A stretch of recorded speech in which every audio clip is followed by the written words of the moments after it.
go back to Ohio.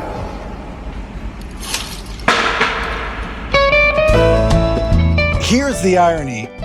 Ohio isn't even in the top 10 states of people moving to South Carolina. Today, I'm gonna break down the states people are moving from, what's bringing them here to Charleston, and you're gonna wanna stick around to the end before you pack your bags and you make that move. But before we start, hit that like button, subscribe to the channel, and check the info box for great resources where you can connect with me personally. So let's take it away. Let's start with the first state, North Carolina. Normally I'd have something funny and cheeky to say about North Carolina, but my cameraman Johnny's from North Carolina, so no Tar Heel jokes here.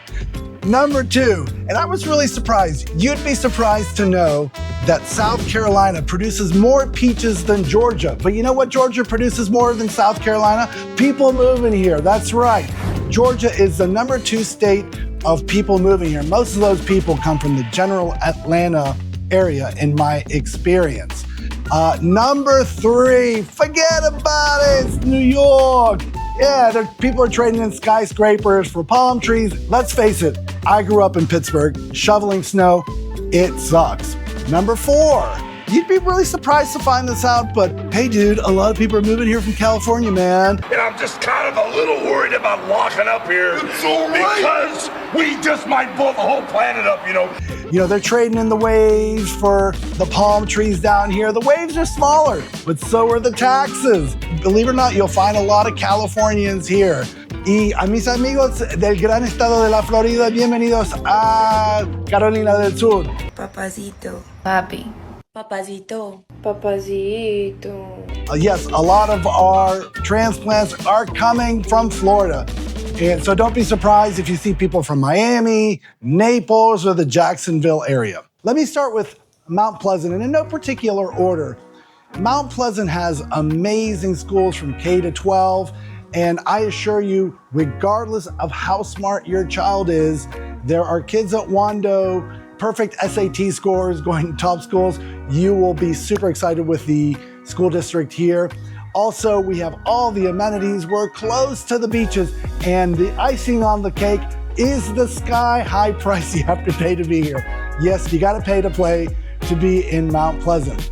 Number 2, West Ashley. Now, West Ashley, the outside parts of West Ashley, they're actually pretty similar to Mount Pleasant in vibe. You'll have the large subdivisions with swimming pools, tennis courts, and amenities.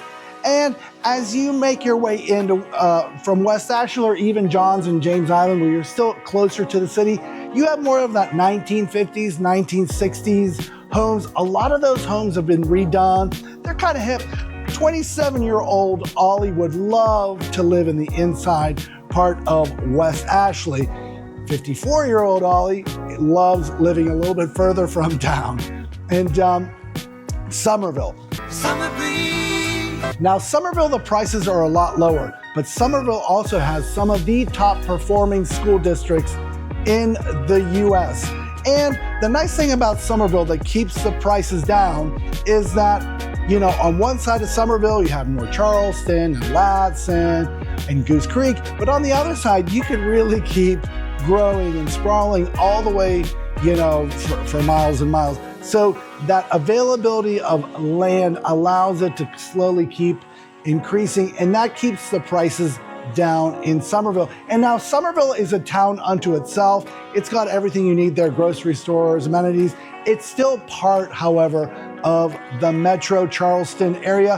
And you're still only about 45, 50 minutes from the beach. And let's face it, if you're in Mount Pleasant and you gotta hop and drive 15 minutes to go to the beach, you know, a 40-minute drive to the beach is not gonna change your life too much.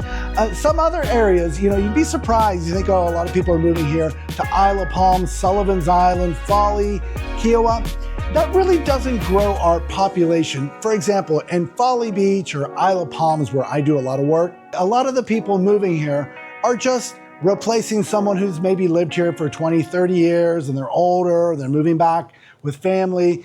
And, you know, it's an island, so there's not much room for it to grow. So those populations don't really increase too much. It's more turnover or someone building a new house where an old house used to be. And even in downtown, I'm going to use that ugly word, the G word, gentrification. Even downtown, what you'll find is, now downtown is really interesting. My analogy for downtown, it's like a layer of sediment. If you start at the crosstown and you start working your way down closer to south of Broad all the way, it's like layers of history. And then you start hitting houses that are older than the actual United States, pre-1776 homes. Even in downtown, what you'll find is that there's money coming in. People are taking older homes. The prices have really gone up, and then they're renovating them or tearing them down and building new homes. So believe it or not, that's actually not driving our population too high. Where really people are moving to are Mount Pleasant, West Ashley, Somerville, Johns Island, James Island, kind of that, call it the sprawl there. And along with that, you've got some problems. You've got traffic, schools can get a little crowded. And I will tell you, our local government, they've been working to work through these issues.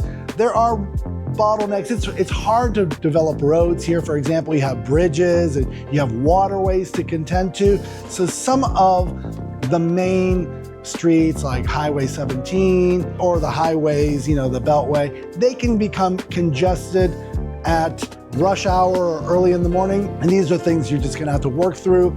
Our government has been trying to find ways, and they've been very successful. Now, if you compare it to Los Angeles or Atlanta, we're nowhere near those level of congestion, but it is something that we're working through. Some of the towns, like I live on the border of Avondale, which is right after Mount Pleasant. Some other towns are also trying to learn lessons from the development in Mount Pleasant on how you can accommodate people moving here, but still how you retain the flavor and the soul of your town. So there's always competing factors. All right, and here's the bonus information I want to leave you with. When you're moving to Charleston, it is vitally important that you adopt what is wonderful about our city, our culture, our history, our slowed down way of life. You need to adopt that. However, that doesn't mean you have to leave what made you a wonderful person or what made you successful and allowed you to move here. For example, about 40% of the people moving to Charleston make over 150 grand a year in income, and another 20 or so percent make over $100,000, which means that the average person moving here is much more affluent than, believe it or not, the average person here already. Those people are bringing resources, they're bringing skills, they're opening up Indian restaurants, they're opening up Italian restaurants. Forget about it, the Italian food is finally good here. There is actually great Italian food right down the street here in North Mount Pleasant, which I'm so excited about. So embrace what's great about Charleston, but bring your skills here, bring your talent, bring your pocketbook, invest in a business, invest in real estate. There are lots of opportunities here. I know many people that have moved here, started flooring companies, construction companies, and other companies, dental practices, veterinary clinics, and have been very successful riding that wave of immigration. Of course, there's issues, there's stressors, but you're gonna have that anywhere. But there is a growing tide here. And if you want to know how to ride that tide, how to look for properties here, again, drop me a comment, check the info box for some resources, and we look forward to hearing from you soon.